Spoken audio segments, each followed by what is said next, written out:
Hey, in this week's English lesson, I'm going to teach you a simple rule. This rule is going to help you speak English more fluently. It's the simple rule of threes. Are you ready?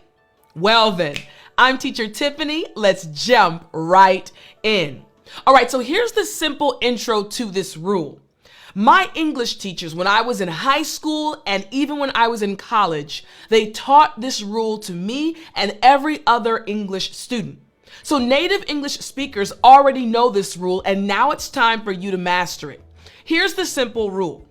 Provide enough support for your thoughts, your ideas, and opinions by giving 3 details, 3 examples, or 3 reasons.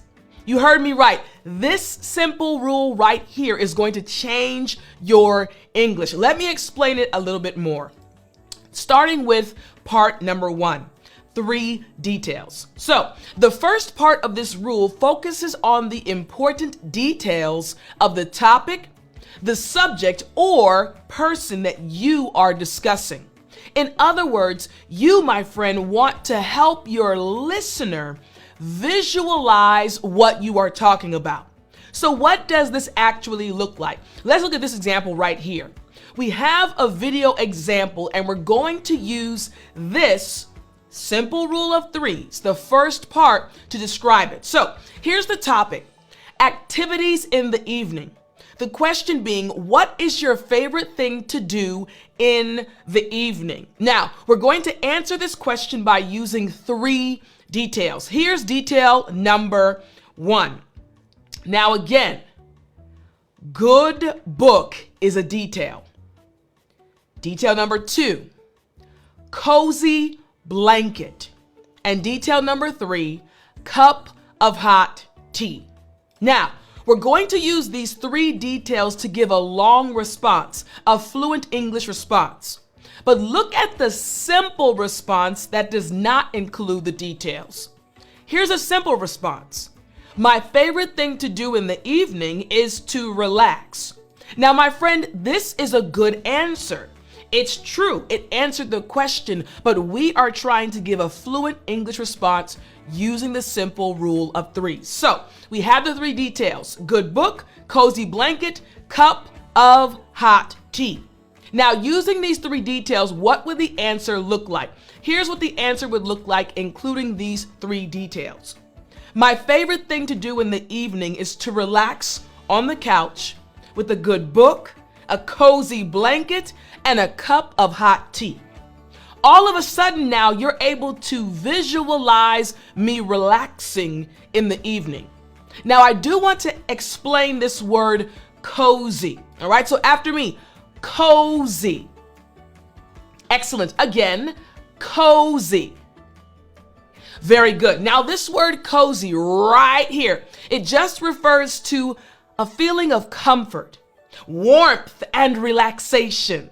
It is often associated with a snug and comforting environment, such as being wrapped in a soft and warm blanket or enjoying a cozy fireplace on a winter day. Now remember, we just looked at the video clip, if you're watching this lesson, with the young man sitting on his couch drinking a cup of hot tea.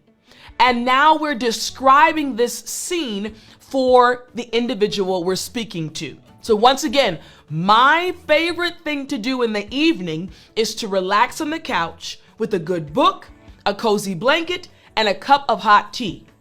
We're talking about the simple rule of threes, and we're looking at part 1, 3 details.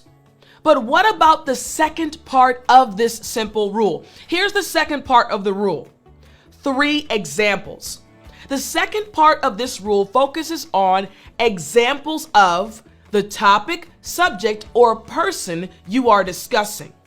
In other words, you want to help your listener understand more by giving them real-life example situations. Remember, this simple rule is going to change your English fluency. So here we go. I want you to check out this video example. Again, the question and the topic: Activities in the evening. What is your favorite thing to do in the evening? Basic response. My favorite thing to do in the evening is to relax. Notice we're still using the basic response. Now we're going to use the simple rule of threes to transform it. So here's example number 1. Curl up on the couch with a captivating book or novel. Example number 2. My cozy blanket envelops me in warmth, creating the perfect atmosphere. And example number 3, I enjoy sipping my tea as I read my novel. Remember, we're on part 2 of this simple rule of threes, and we're looking at examples. So now we have these 3 examples. What would this look like in an actual answer? Here's the answer, and I want you to listen very closely. In the evening, I absolutely love to curl up on the couch with a captivating novel, a very interesting novel. There's just something amazing about getting lost in a fictional world.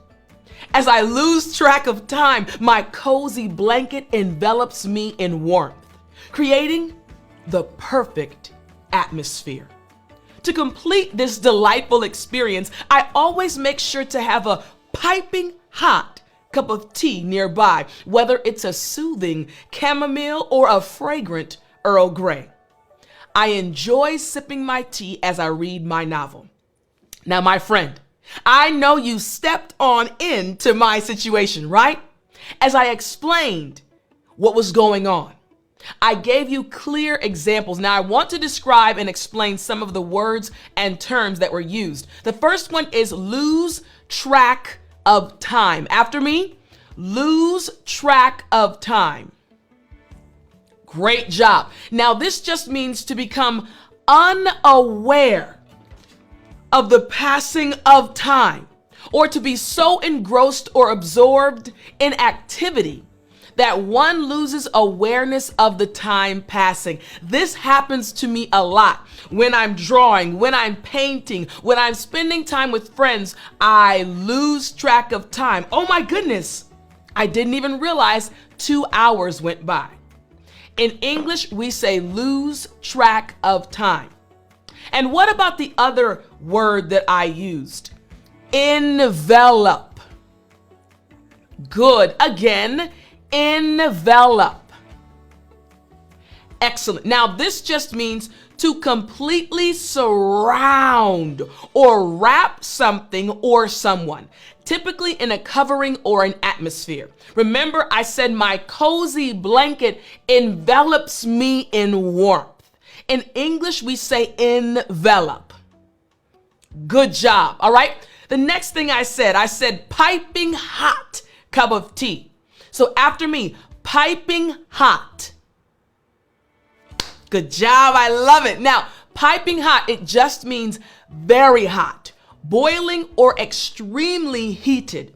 You have to blow on your cup if you're drinking piping hot tea, right? Excellent. All right. And finally, I said I enjoy sipping my tea as I read my novel. So after me, sip. Good job. Again, sip. Excellent. Now, this just means to drink a beverage by taking small mouthfuls or swallows, or to drink slowly and in small quantities. In English, we say sip. Good job. Good job. So again, you're seeing how we're using this simple rule of threes to truly give fluent English responses. Once again, part 2, 3 examples. Now it's time for us to move to part 3 of this simple rule. Part 3 is 3 reasons. The third part of this rule focuses on giving specific reasons for your ideas on the topic, subject, or person you are discussing. In other words, you want to help your listener understand your thought process and how you developed your idea. Remember, this simple rule of threes is going to help you, starting today, speak English more fluently. Remember this rule, and I guarantee it will transform the way you speak English. So, same situation. Activities in the evening. What is your favorite thing to do in the evening? The simple response. My favorite thing to do in the evening is to relax. We have the same response. Now we're using part 3 of our rule. Here's the first reason. Allows me to escape from the stresses of the day. Reason 2. Snuggling under a soft blanket creates a sense of comfort and relaxation. And reason number 3, sipping a cup of tea warms me up and enhances the overall cozy experience. I'm giving reasons for my response. Part of this simple rule of 3s. So, what will this look like in a fluent English response? Here's the response including those 3 reasons. I find that my favorite thing to do in the evening is reading because firstly, it allows me to escape from the stresses of the day and transport myself to different worlds and adventures. Secondly, the act of snuggling under a soft blanket creates a sense of comfort and relaxation that makes it even more enjoyable. Finally, sipping a cup of hot tea while engrossed in a book adds another layer of pleasure, as it not only warms me up, but also enhances the overall cozy experience. Come on now. That's an amazing English response, a fluent English response that any native English speaker would give. And all we did was use the simple rule of 3s. Part 3 being 3 reasons. Now, I want to break down some of the terms used in this response. The first one is transport. Excellent. Again, transport. Great job. Now, it means to mentally or emotionally carry someone to a different place, situation, or experience. It refers to the act of being deeply engrossed in something to the extent that it feels like being transported to another world or time. In English, we say transport. Good job. Excellent. The next word I used was snuggle. Good again. Snuggle. Excellent. It just means to get close and cozy with someone or something, to snuggle up, usually by nestling or cuddling up against them or it. It implies seeking warmth, comfort, and affection by getting physically close to someone or something. In English, we say snuggle, just like I said. Secondly, the act of snuggling under a soft blanket. You got it? Excellent. All right. And then I said add another layer. Good. Again, add another layer. Excellent. Now, this expression just means to introduce an additional aspect or element that enriches or deepens an experience, idea, or situation. It suggests enhancing or expanding upon something by incorporating another dimension or level of complexity. In English, we say add another layer. Again, I said while engrossed in a book adds another layer of pleasure. I was already enjoying the experience of snuggling up in my blanket, but now engrossing myself in this novel adds another layer of pleasure. You got it? Excellent. All right, here we go. The last word I want to explain is enhance. Good. Again, enhance. Excellent. Now, this just means to improve or amplify the quality, value, or